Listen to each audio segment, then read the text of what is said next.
नमस्कार, super India news TV में आपका स्वागत है। मैं हूँ राजेश आर्य। आइए देखते हैं आज का विशेष समाचार। बाबा साहब के सपनों का भारत। हम सभी डॉक्टर अंबेडकर के आदर्शों को अपनाने का संकल्प लें, तो ये देश की इस महान विभूति के प्रति हमारी सबसे सच्ची श्रद्धांजलि होगी। हमारे संविधान निर्माता और अग्रणी राष्ट्र निर्माताओं में से एक बाबा साहेब भीमराव रामजी अंबेडकर जी की आज 135वीं जन्म जयंती है। बाबा साहब ने दलितों और वंचितों के उत्थान के लिए आजीवन कार्य किया। कमजोर वर्गों के इस जनप्रिय नायक और संघर्ष के प्रतीक पुरुष हैं, लेकिन उनके योगदान और विरासत के साथ सबसे बड़ा अन्याय यह हुआ है कि उन्हें सिर्फ एक दलित नेता के रूप में सीमित कर दिया गया है। बहुआयामी प्रतिभा के धनी बाबा साहेब को आधुनिक भारत के सबसे अग्रणी विचारकों में से एक के रूप में देखा जाना चाहिए। तमाम हृदय विदारक अनुभवों के बाद कोई सामान्य व्यक्ति या तो अपने भाग्य को कोस कर रह जाता या हिंसा का रास्ता चुनता, लेकिन बाबा साहेब ने अपने भीतर के आक्रोश को सकारात्मक रूप देते हुए शिक्षा का मार्ग चुना। जिस समय उनके समाज के लोगों को शिक्षा प्राप्ति की भी अनुमति नहीं थी, तब उन्होंने पीएचडी, डीलिट एवं बार एट लॉ जैसी उपलब्धियां हासिल की। डॉक्टर अंबेडकर महान समाज सुधारक के साथ ही प्रखर बुद्धिजीवी, कानूनविद और अर्थशास्त्री भी थे। उन्होंने राजनीति, नैतिकता, समाजशास्त्र, अर्थशास्त्र, कानून और धर्मशास्त्र जैसे विविध विषयों पर विस्तार से लिखा है।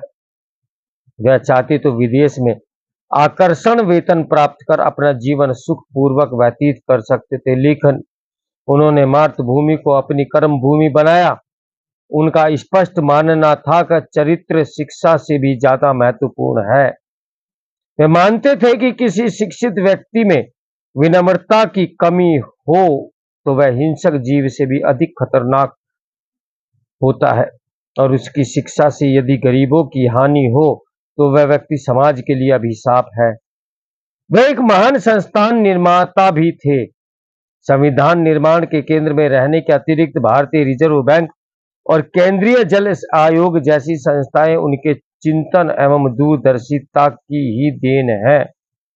बाबा साहेब का लोकतंत्र में अटूट विश्वास था। उनका मानना था कि कोई भी राज्य तब तक लोकतांत्रिक नहीं हो सकता जब तक समाज लोकतांत्रिक न हो। उनका यह भी मानना था कि जब तक समाज में नैतिक व्यवस्था न हो तब तक लोकतंत्र का विचार कल्पना ही रहेगा। वह यह भी मानते थे कि जहां सामाजिक व्यवस्था नैतिक और समता मूलक नहीं होगी, उस समाज में लोकतंत्र जीवित नहीं रह पाएगा।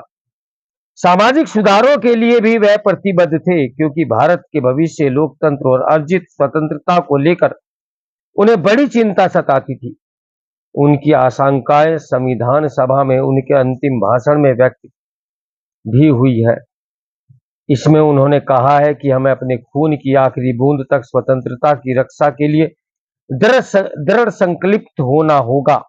उन्होंने चेतावनी दी थी कि हमारी आक्रामकता के कारण भारत एक बार फिर अपना लोकतंत्र और स्वतंत्रता गंवा सकता है। उन्होंने कहा था कि हमें एक लोकतांत्रिक संविधान मिला है, लेकिन संविधान बनाकर हमारा काम पूरा नहीं हुआ, बल्कि बस शुरू हुआ है। संविधान के मुख्य निर्माता के तौर पर उनकी यह बात अनेक दूरदर्शी सोच का प्रमाण है।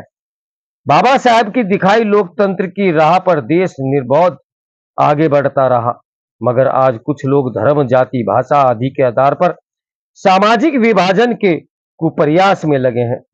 हमें सुनिश्चित करना होगा कि ऐसे विभाजनकारी कुप्रयास कभी सफल न हों। इन कुचक्रों को समझने एवं रोकने के लिए हमें बाबा साहब की शिक्षा से सीख लेनी होगी। बाबा साहब भी आर्यन द्रविड़ विभाजन की असत्य कल्पना का लाभ उठा सकते थे, पर उन्होंने आर्य द्रविड़ विभाजन और आर्य आक्रमण सिद्धांतों को नकारा और लिखा कि ये सब विदेशी शक्तियों का षड्यंत्र है। उन्होंने लिखा कि यजुर्वेद और अथर्ववेद के ऋषियों ने शूद्रों के लिए मंगलकारी बातें कही हैं और दर्शाया कि हमें अब सरों पर शूद्र परिवारों में जन्मे व्यक्ति भी राजा बने। उन्होंने यह पहलू को भी स्पष्ट रूप से खारिज किया कि तथाकथित अस्पृश्य लोग आर्यों और द्रविड़ों से नस्लीय रूप से भिन्न हैं। आज भाषा को लेकर विभाजन पर आमादा लोग भी यह समझे कि उन्होंने कहा था, भाषा संस्कृति की संजीवनी होती है। चूंकि भारतवासी एकता चाहता है और एक समान संस्कृति विकसित करने की इच्छुक है, इसलिए सभी भारतीयों का यह कर्तव्य है कि वे हिंदी को अपनी भाषा के रूप में अपनाएं। याद रहे कि बाबा साहेब मूल रूप से हिंदी भाषी नहीं थे। डॉक्टर अंबेडकर ने कहा था कि लोकतंत्र का स्वरूप और उद्देश्य समय के साथ बदलते रहते हैं और आधुनिक लोकतंत्र का उद्देश्य लोगों का कल्याण करना है। आज बाबा साहेब की जयंती पर हम सभी धर्म, पंथ, जाति और क्षेत्र आदि से ऊपर उठकर सही मायनों में भारतीय बनकर डॉक्टर अंबेडकर के आदर्शों को अपनाने का संकल्प लें, तो यह भारत की इस महान विभूति के प्रति हमारी सच्ची श्रद्धांजलि हो। तो मेरे साथ बने रहे सुपर इंडिया न्यूज टीवी की ब्रेकिंग न्यूज के लिए। नमस्कार, मैं हूं राजेश आर्य।